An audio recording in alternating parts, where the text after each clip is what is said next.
Kenalkan, kami dari kelompok 1, nama saya Niktut Evidianti, teman saya Nimade Kartikayanti, dan Putu Verayanti.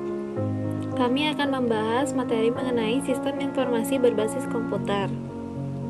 Berikut penjelasannya.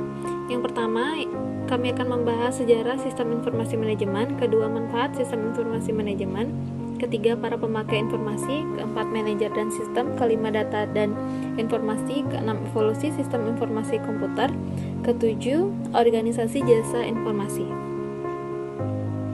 Sejarah sistem informasi manajemen.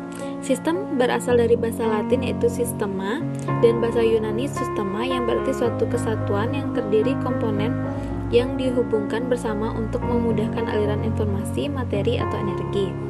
Sedangkan informasi adalah proses lebih lanjut dari data yang memiliki arti bagi pengguna untuk pengambilan keputusan. Jadi, sistem informasi dapat dikatakan sebagai sistem yang dibuat oleh manusia yang terdiri dari komponen dalam organisasi untuk menyajikan informasi bagi pengguna. Sistem informasi berbasis komputer merupakan suatu sistem pengolah data menjadi sebuah informasi yang berkualitas dan dipergunakan untuk suatu alat bantu pengambilan keputusan. Sistem informasi berbasis komputer mengandung arti bahwa komputer memainkan peranan penting dalam sebuah sistem pembangkit informasi. Sistem informasi manajemen atau disingkat dengan SIM menjadi tolak ukur keputusan organisasi atau kelompok. 3 tujuan penting yang harus dicermati dari sistem informasi antara lain untuk perhitungan harga, perencanaan, serta pengambilan dari keputusan. 3 pengertian yang dijabarkan berbeda dengan inti yang sama. Yang pertama, pengertian yang merujuk pada tahun 60-an yaitu sistem informasi manajemen adalah sebuah sistem sebagai penyedia dari layanan informasi.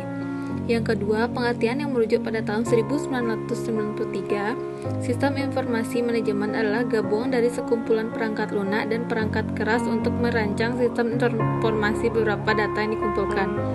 Ketiga, pengertian yang merujuk pada tahun 1999. Pengertian sistem informasi manajemen adalah suatu sistem penting dalam melakukan pengumpulan, proses penyimpanan, menganalisis data, hingga penyebaran mengenai data tersebut.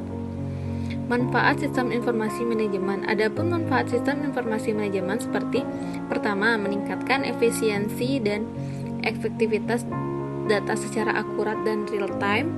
Kedua, memudahkan pihak manajemen untuk melakukan perencanaan, pengawasan, pengarahan, dan pendelegasian kerja kepada semua departemen yang memiliki hubungan atau koordinasi.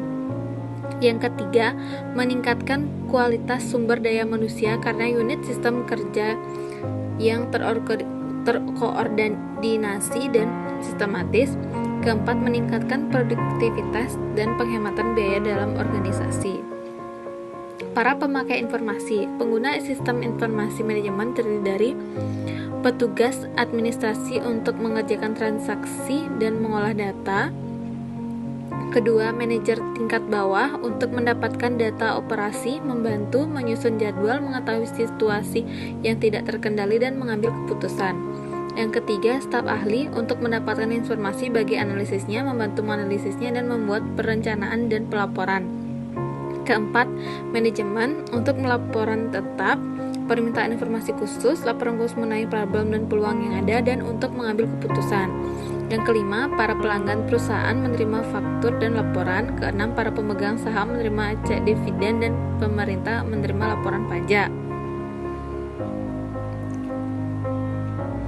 Lalu, manajer dan sistem.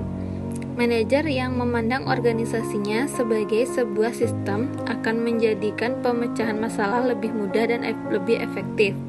Suatu sistem tanpa elemen mekanisme pengendalian, lingkaran umpan balik, dan tujuan disebut sistem lingkaran terbuka atau open loop system. Sedangkan sistem dengan 3 elemen pengendalian disebut sistem lingkaran tertutup, closed loop system. Suatu sistem yang dihubungkan dengan lingkungannya melalui arus sumber daya disebut sistem terbuka, open system. Sedangkan sistem yang tidak dihubungkan dengan lingkungan adalah sistem tertutup atau closed system. Data dan informasi. Data adalah fakta-fakta mentah yang harus dikelola untuk menghasilkan suatu informasi, memiliki arti bagi suatu organisasi atau perusahaan. Data terbagi menjadi 2 macam berdasarkan macamnya, yaitu 1. Data internal. data yang menggambarkan situasi dan kondisi pada suatu organisasi secara internal. Yang kedua, data eksternal, data yang menggambarkan situasi secara kondisi yang ada di luar organisasi. Informasi adalah hasil pengolahan data yang mempunyai arti sehingga dapat digunakan khusus oleh manajemen dalam membuat keputusan. 3 aktivitas yang terjadi pada sistem informasi yaitu input, proses, dan output. Evolusi sistem informasi komputer. Yang pertama ada fokus pada awal data, Electronic Data Processing atau EDP. Yang kedua, fokus baru pada informasi atau Sistem Informasi Manajemen SIM. Yang ketiga, fokus revisi pada pendukung keputusan atau Decision Support System atau DSS. Yang keempat, fokus komunikasi atau Office Automation atau OA. Yang kelima, fokus potensial pada konsultasi atau Artificial Intelligence atau AL. Organisasi jasa informasi. Ada 5 golongan spesialis informasi. Yang pertama, analisis sistem, bekerja sama dengan pemakai mengembangkan sistem baru dan memperbaiki sistem yang ada. Kedua, pengelola database, bekerja sama dengan pemakai dan analis sistem menciptakan database. Yang ketiga, spesialis jaringan, bekerja sama dengan analisis sistem dan pemakai membentuk jaringan komunikasi data yang menyatukan berbagai sumber daya komputer yang tersebar. Yang keempat, programmer, menggunakan dokumentasi yang disiapkan oleh analisis sistem untuk membuat kode instruksi yang menghasilkan informasi. Yang kelima, operator, menangani peralatan komputer berskala besar seperti mainframe. Sekian presentasi dari kami. Jika ada kesalahan kata, kami mohon maaf.